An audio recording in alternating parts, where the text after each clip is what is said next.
who will welcome us all today is Henry Leo Bigelow Doughan.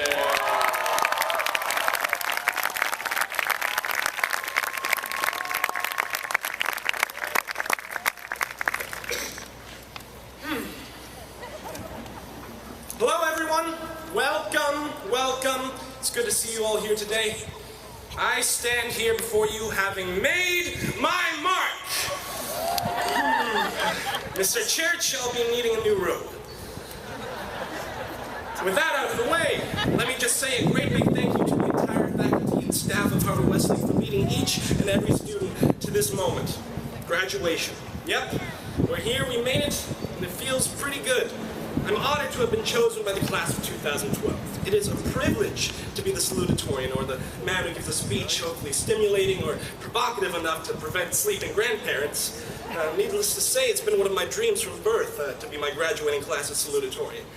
As a young child, I was raised by a pack of over-enthusiastic left-wing gypsies who sold star maps on Sunset Boulevard. It was an easy life filled with dirty jokes and all the pet goats a 10-year-old gypsy boy could want. But still, I yearned for more, something more fulfilling than mysterious meats and charms. I journeyed throughout LA to find a safe haven of education and knowledge, and there was Harvard-Westlake shining proudly. But with all seriousness, folks, I was really raised by wolves. The leader being Mr. Salamandra. He really looks like Professor Lupin from the third Harry Potter film. Prisoner of Azkaban. You know when he's about to turn into a werewolf? I'm serious, look it up when you get home. Anyway, I lost my train of thought, so I'm going to speak from the heart. I honestly had so many ideas for delivering my salutatorian speech that it was hard to choose. For example, the form of a Comedy Central roast really enticed me. Who doesn't enjoy a good roast? Mr. Hudnut, you like a good roast, huh? I heard for your retirement you're just going to go intern at TMZ for 6 weeks, start a blog and call it the Perez Hudnut. We love you, Mr. Hudnut. You will be missed. Another idea I had was to do a top 10 list. Top 10 reasons to go to Harvard-Westlake. Well, let's start. Number 10, the delicious culinary selection of boxed water in the cafeteria. No matter how much you drink it, it always tastes like box. Number 9, Mr. Moore's miscellaneous facial hair. He currently has Colonel Custer's mustache. Number 8, there are more celebrity sons and daughters here than a Malibu rehab clinic. Number 7, Max Colisi's cheekbones and guitar-playing skills. You're a handsome boy, Max. Don't you forget it. Number 6, Mr. Walsh's collection of assorted hats and his Western Daffy Duck denim jacket. Number 5, one word, after party. Number 4, Jewish holidays, l'chaim. Number 3, the best silent auction in Los Angeles. Number 2, Pyro's smile.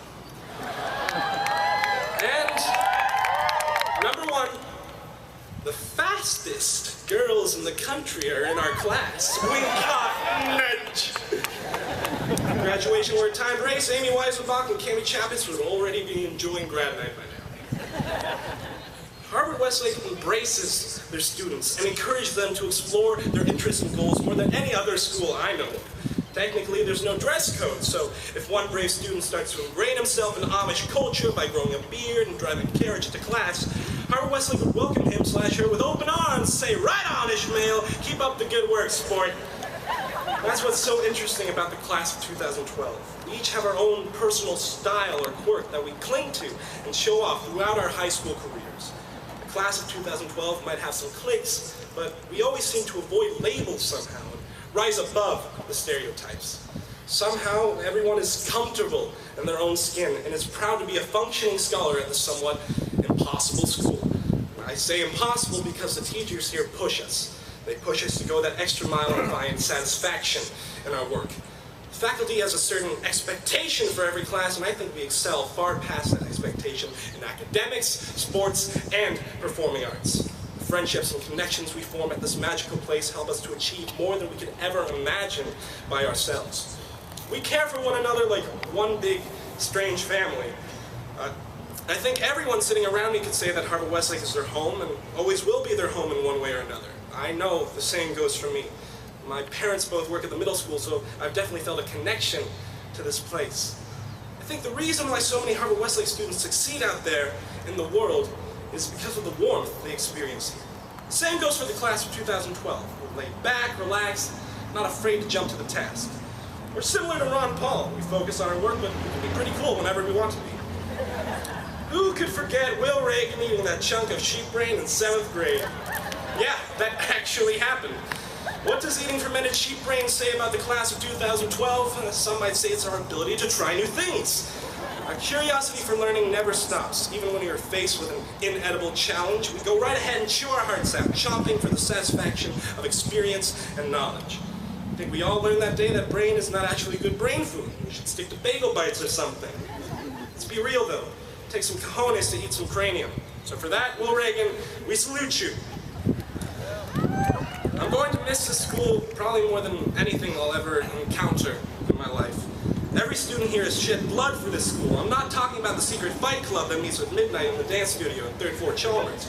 I'm already breaking the first rule of Fight Club right now, just talking about it.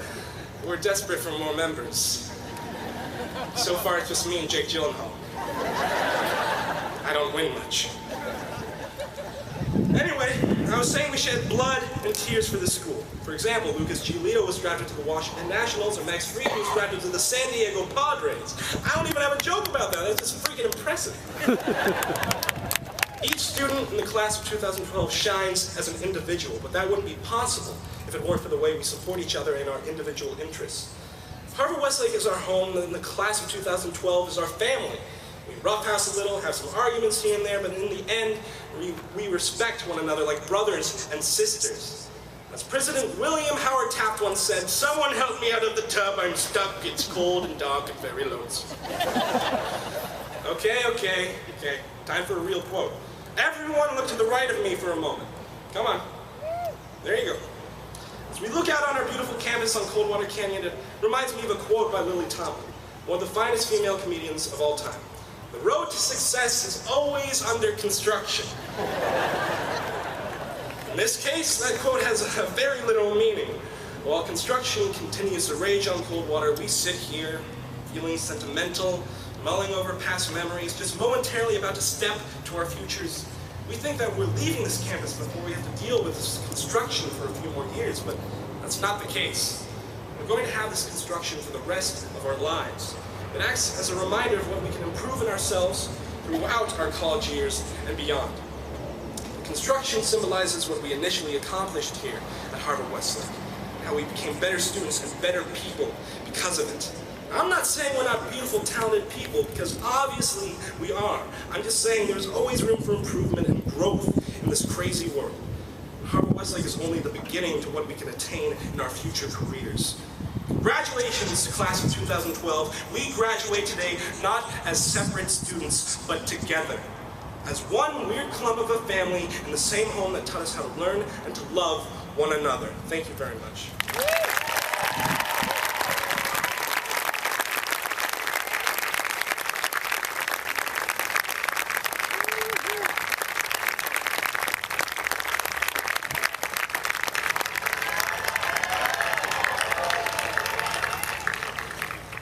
Thank you, Hank. Predictably, you represented the class with class. Thank you very much. We do give a couple of awards.